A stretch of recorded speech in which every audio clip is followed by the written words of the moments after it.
Hello बच्चों, again welcome आपके अपने यूट्यूब चैनल लीड बायोसाइंस में। प्यारे बच्चों, हम डिस्कस कर रहे हैं ह्यूमन डाइजेस्टिव सिस्टम, जो कि क्लास 10th का अपना टॉपिक है। ऑलमोस्ट एक कंप्लीट हो चुका है, लेकिन एक टॉपिक और अभी लास्ट इसके अंदर पेंडिंग है, वो है डाइजेशन ऑफ फूड कंपोनेंट की। जो हम फूड लेते हैं उसके अंदर आपको पता है कि कार्बोहाइड्रेट होते हैं, प्रोटीन्स होते हैं, उसके अंदर फैट होते हैं। तो यहाँ पे हम ये देखेंगे कि जो अलग अलग फूड के कंपोनेंट्स हैं उनका डाइजेशन कहाँ पे होता है। ह्यूमन डाइजेस्टिव सिस्टम में किस ऑर्गन के अंदर किस फूड कंपोनेंट का डाइजेशन होता है। तो बच्चों हम स्टार्ट करते हैं कार्बोहाइड्रेट से, कि जो कार्बोहाइड्रेट का डाइजेशन बॉडी के अंदर किस पार्टिकुलर ऑर्गन के अंदर होता है। तो चलिए शुरू करते हैं। जो ह्यूमन डाइजेस्टिव सिस्टम में जो फर्स्ट पार्ट है उसको हम बोलते हैं बक्कल कैविटी।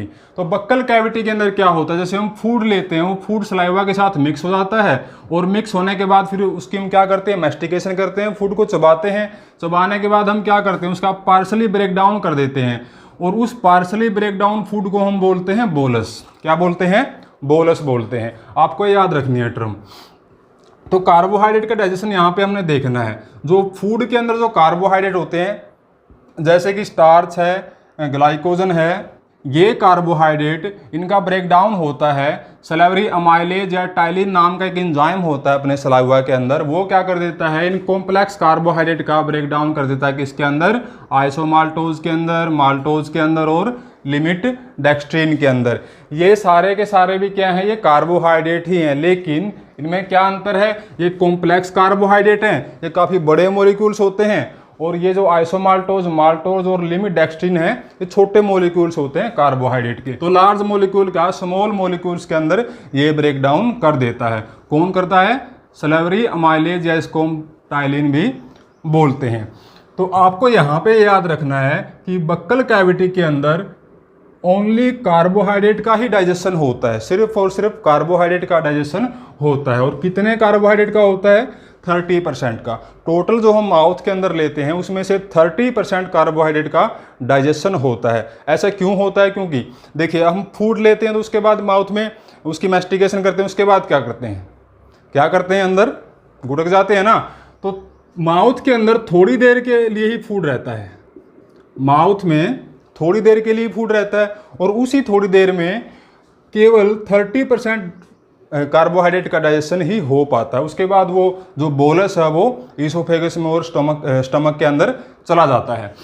तो यहाँ पे ये दो चीज़ें आपको याद रखनी है कि बक्कल कैविटी के अंदर सिर्फ और सिर्फ कार्बोहाइड्रेट का डाइजेशन होता है। कौन करता है? सलाइवरी अमाइलेज एंजाइम करता है। और कितने कार्बोहाइड्रेट का करता है? ओनली 30% कार्बोहाइड्रेट का वो करता है। इसके बाद हम आगे बढ़ते हैं। जो ह्यूमन डाइजेस्टिव सिस्टम में अगले जो पार्ट हैं बक्कल कैविटी से, फेरेंक्स है, ईसोफेगस है, इनके अंदर कोई भी डाइजेस्टिव एंजाइम प्रेजेंट नहीं होते हैं। अब आगे बढ़ते हैं स्टमक के अंदर। स्टमक के अंदर भी कार्बोहाइड्रेट को डाइजेस्ट करने वाले एंजाइम नहीं होते हैं। बाकी तो सारे होते हैं, प्रोटीन को डाइजेस्ट करने वाले होते हैं, लेकिन इसके अंदर कार्बोहाइड्रेट को डाइजेस्ट करने वाले एंजाइम प्रेजेंट नहीं होते हैं। तो हम यहाँ पे ये कह सकते हैं कि स्टमक के अंदर कार्बोहाइड्रेट का डाइजेशन नहीं होता है। ठीक है। यहाँ पे एक बात और आपको याद रखनी है कि स्टमक के अंदर डाइजेशन तो होता है थोड़े से कार्बोहाइड्रेट का। वो कैसे होता है? जैसे ही ये बोलस बक्कल कैविटी से स्टमक के अंदर आता है तो थोड़ी सी देर जो इसके अंदर एंजाइम मिक्स होता है, जो बोलस आएगा स्टमक के अंदर, उसके अंदर क्या कौन सा एंजाइम मिक्स है? उसके अंदर सलाइवरी अमाइलेज भी मिक्स है फूड के साथ। ठीक है।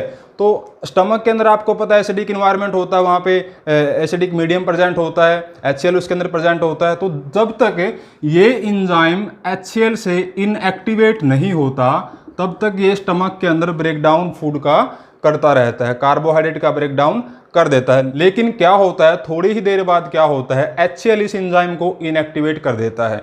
एसिडिक इन्वायरमेंट में ये एंजाइम इनएक्टिवेट हो जाता है। तो इस तरीके से सलाइवरी अमाइलेज भी स्टमक में जाने के बाद थोड़ी देर तो करता है उसका ब्रेकडाउन, लेकिन फिर ये इनएक्टिवेट हो जाता है और वहाँ पे कार्बोहाइड्रेट का डाइजेशन नहीं कर पाता है।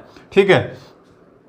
आगे बढ़ते हैं, स्मॉल इंटेस्टाइन के बारे में देखते हैं कि स्मॉल इंटेस्टाइन में ब्रेकडाउन होता है या नहीं होता है, कौन से एंजाइम इसके अंदर प्रेजेंट होते हैं। देखिए, हमने डिस्कस किया था कि स्मॉल इंटेस्टाइन के अंदर पैनक्रियाटिक जूस आता है पैनक्रियाज से, और उसके अंदर क्या होते हैं, पैनक्रियाटिक अमाइलेज प्रेजेंट होता है जो कार्बोहाइड्रेट का डाइजेशन करता है। तो पैनक्रियाटिक अमाइलेज क्या करता है स्मॉल इंटेस्टाइन के अंदर, डुडेनम के अंदर, ये क्या करता है, सेम इसी तरीके से जो ये वाली अपनी रिएक्शन है ना, सेम इसी तरीके से कार्बोहाइड्रेट का ब्रेक डाउन करता है। जैसे स्टार्च और ग्लाइकोजन ये कॉम्प्लेक्स कार्बोहाइड्रेट है, ये क्या करेगा, आइसोमाल्टोज, माल्टोज और लिमिट डेक्सट्रीन के अंदर इन कार्बोहाइड्रेट के अंदर इसका ब्रेक डाउन कर देता है। पैनक्रियाटिक अमाइलेज ये इसी तरीके से सेम रिएक्शन परफॉर्म करता है। उसके बाद जो स्मॉल इंटेस्टाइन है वो भी एक इंटेस्टाइनल जूस सेक्रेट करती है। स्मॉल इंटेस्टाइन खुद भी एक इंटेस्टाइनल जूस सेक्रेट करती है। उसके अंदर भी बहुत सारे एंजाइम प्रेजेंट होते हैं, जैसे आइसोमाल्टेज, माल्टेज, डेक्सट्रिनेज। वो ये तो सारे अपने क्या हैं, जिस वर्ड के पीछे OSE लगा, जैसे आइसोमाल्टोज, ये क्या है, एक सबस्ट्रेट है, और यहाँ पे इसके पीछे लगा है ASE, तो ये क्या है, एक एंजाइम है। तो आइसोमाल्टेज एंजाइम किसके ऊपर एक्ट करेगा, आइसोमाल्टोज के ऊपर। माल्टेज एंजाइम किसके ऊपर एक्ट करेगा, माल्टोज शुगर के ऊपर। और डेक्सट्रिनेज एंजाइम किसके ऊपर एक्ट करेगा, लिमिट डेक्सट्रीन के अंदर। लिमिट डेक्सट्रीन को हम स्मॉल डेक्सट्रीन भी बोलते हैं, बहुत छोटा सा मॉलिक्यूल होता है कार्बोहाइड्रेट का। तो ये सारे एंजाइम प्रेजेंट होते हैं स्मॉल इंटेस्टाइन के अंदर। और भी बहुत सारे एंजाइम प्रेजेंट होते हैं, जैसे सुक्रेज होता है ना, प्रोटीन को डाइजेस्ट करने वाले होते हैं, न्यूक्लियस को डाइजेस्ट करने वाले होते हैं, फैट को डाइजेस्ट करने वाले होते हैं, वो हम आगे देखेंगे। फिलहाल हम देख रहे हैं डाइजेशन ऑफ कार्बोहाइड्रेट। ये कार्बोहाइड्रेट को डाइजेस्ट करने वाले कौन कौन से एंजाइम प्रेजेंट होते हैं स्मॉल इंटेस्टाइन के अंदर। तो ये एंजाइम क्या करेंगे, आइसोमाल्टेज, माल्टेज और डेक्सट्रिनेज, इन सारे कार्बोहाइड्रेट का फर्दर फिर आगे ब्रेक डाउन कर देते हैं और उनको किस में कन्वर्ट कर देंगे, किस में ब्रेक डाउन कर देंगे, इनका ग्लूकोज के अंदर, जो फाइनल प्रोडक्ट है अपना। फिर ये ग्लूकोज स्मॉल इंटेस्टाइन विलाई के माध्यम से इनको क्या कर लेती है, एब्जॉर्ब कर लेगी। ठीक है, तो यहाँ पे कंप्लीट डाइजेशन हो जाता है कार्बोहाइड्रेट का। आपको ये याद रखना है कि स्मॉल इंटेस्टाइन के अंदर कंप्लीट डाइजेशन होता है। उसके बाद जो लार्ज इंटेस्टाइन आती है उसके अंदर किसी भी कार्बोहाइड्रेट के कंपोनेंट का डाइजेशन नहीं होता है। ठीक है, तो कहाँ कहाँ पे होता है कार्बोहाइड्रेट का डाइजेशन, बक्कल कैविटी के अंदर होता है और स्मॉल इंटेस्टाइन के अंदर इसका डाइजेशन होता है। दो चार चीज़ें और लिखें बेटा नीचे, जैसे एक टर्म है लैक्टोज इनटॉलरेंस। ये क्या होती है सर, इसमें क्या होता है, जैसे हम देखते हैं कि बहुत सारे जो पीपल्स होते हैं वो मिल्क को डाइजेस्ट नहीं कर सकते हैं। ठीक है, आपने देखा होगा जब वो मिल्क ले लेते हैं या तो उनको डायरिया हो जाता है, स्टमक पेन हो जाता है, या गैस बन जाती है, या फिर वोमाइटिंग हो जाती है ना, इस तरीके के केस हम देखते हैं। तो उनके अंदर क्या होता है देखते हैं, जो मिल्क के अंदर एक कार्बोहाइड्रेट प्रेजेंट होती है, इसको हम बोलते हैं लैक्टोज। ये क्या है, एक कार्बोहाइड्रेट है जो मिल्क के अंदर प्रेजेंट होती है। जो लैक्टोज है इसको डाइजेस्ट करने के लिए एंजाइम होता है लैक्टेज एंजाइम। ठीक है, और ये एंजाइम स्मॉल इंटेस्टाइन के अंदर ही प्रेजेंट होता है। ये क्या करता है, मिल्क लैक्टोज को ग्लूकोज और गैलेक्टोज के अंदर इसका ब्रेक डाउन कर देता है, जो कि क्या है, ये सिंपल कार्बोहाइड्रेट है, इनको हम डायरेक्ट अब्जॉर्ब कर सकते हैं। लेकिन बहुत सारे पीपल्स के अंदर क्या होता है कि ये एंजाइम एब्सेंट होता है। ठीक है, या जिसके अंदर प्रेजेंट होता है एज के साथ साथ वो उसकी फॉर्मेशन कम होती रहती है बॉडी के अंदर।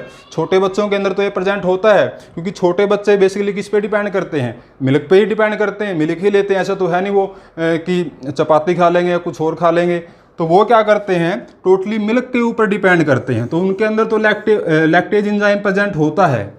लेकिन जैसे जैसे एज बढ़ती रहती है, अडल्ट एज में क्या होता है, ये एंजाइम या तो टोटली ही बनना बंद हो जाता है बॉडी के अंदर, या फिर क्या होता है, इसकी अमाउंट कम हो जाती है। तो उन पीपल्स के अंदर क्या होता है, जैसे ही वो मिल्क लेते हैं तो वो जो उसके अंदर लैक्टोज होती है वो अनडाइजेस्टेड रह जाती है, उसको हम पचा नहीं पाएंगे, क्योंकि लैक्टेज एंजाइम ही नहीं है बॉडी के अंदर, तो मिल्क लैक्टोज का डाइजेशन तो नहीं होगा। तो क्या होता है कि जो अनडाइजेस्टेड जो लैक्टोज है वो स्मॉल इंटेस्टाइन से फिर किसके अंदर आ जाएगी, लार्ज इंटेस्टाइन के अंदर आ जाएगी। और लार्ज इंटेस्टाइन के अंदर हमने पढ़ा था कि बहुत सारे बैक्टीरिया होते हैं लार्ज इंटेस्टाइन के अंदर, और वो बैक्टीरिया क्या करेंगे, उस लैक्टोज की फर्मेंटेशन कर देते हैं। ठीक है, फर्मेंटेशन क्या होती है मैंने आपको बताया था कि ये एक ऐसा प्रोसेस है जिसमें बैक्टीरिया क्या करते हैं, कार्बोहाइड्रेट से अपनी एनर्जी ऑब्टेन करते हैं। तो वो बैक्टीरिया क्या करते हैं लार्ज इंटेस्टाइन के अंदर, उस लैक्टोज का उस लैक्टोज की फर्मेंटेशन करते हैं, उसका ब्रेक डाउन करते हैं और वहाँ से अलग अलग तरह की गैसें निकलती हैं, जैसे हाइड्रोजन सल्फाइड है, कार्बन डाइऑक्साइड है, मीथेन है, इस तरह की वो गैसें वहाँ से रिलीज होती हैं। उनसे क्या होता है, स्टमक पेन होता है, डायरिया होगा, गैस बनेगी और जिसको हम बोलते हैं फ्लैटुलेंस इसको हम बोलते हैं, है ना। तो ये सारी जो है ये सारे केस हम देखते हैं। तो उन पीपल्स को फिर मिल्क नहीं लेना चाहिए, क्योंकि मिल्क को वो डाइजेस्ट ही नहीं कर पा रहे हैं, लैक्टेज एंजाइम ही नहीं है उनकी बॉडी के अंदर, तो मिल्क लेने का फायदा उनको नहीं है, उल्टा प्रॉब्लम होती है फिर इस तरीके की।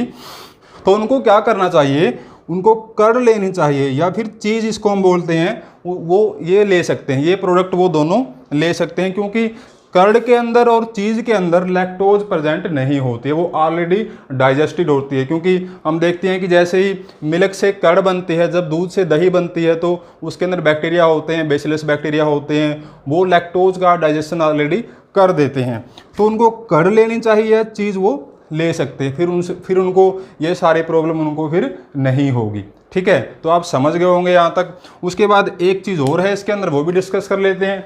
जो हर्बीवोर्स एनिमल्स होते हैं, जो बाकी कैटल्स हम देखते हैं, जैसे काऊ है, हॉर्स है, डियर है, उन एनिमल्स के अंदर क्या होता है कि जो उनका स्टमक होता है वो काफ़ी बड़ा होता है, अपने स्टमक से उनका स्टमक लार्ज होता है, कंपाउंड स्टमक बोलते हैं उसको। उसके 4 पार्ट होते हैं, रूमन, रेटिकुलम, ओमेसम एंड एबओमेसम, ये उसके पार्ट होते हैं। 4 पार्ट हैं स्टमक के। कई बार बच्चे कन्फ्यूज होते हैं कि उनके अंदर 4 स्टमक होते हैं, 4 स्टमक नहीं होते हैं, स्टमक एक ही होता है, उसके 4 पार्ट होते हैं। तो ये उसके पार्ट होते हैं। ये जो स्टमक के पार्ट है उनके अंदर, इसके अंदर बहुत सारे बैक्टीरिया होते हैं और वो बैक्टीरिया क्या प्रोड्यूस करते हैं, सेलुलेज एंजाइम प्रोड्यूस करते हैं। क्या प्रोड्यूस करते हैं बेटा, सेलुलेज एंजाइम को सेक्रेट करते हैं। और वो सेलुलेज एंजाइम क्या करता है, सेलुलोज को डाइजेस्ट करने में उनकी हेल्प करता है। क्योंकि जो हर्बीवोर्स एनिमल्स है वो बेसिकली किसके ऊपर फीड करते हैं, प्लांट्स के ऊपर फीड करते हैं। और प्लांट्स के अंदर क्या होता है, सेलुलोज कार्बोहाइड्रेट होता है। तो सेलुलोज कार्बोहाइड्रेट का डाइजेशन अगर करना है तो कौन सा एंजाइम प्रेजेंट होना चाहिए बॉडी के अंदर, सेलुलेज एंजाइम प्रेजेंट होना चाहिए। हमारे अंदर ये एंजाइम प्रेजेंट नहीं होता है, इसलिए हम प्लांट को डाइजेस्ट नहीं कर सकते हैं।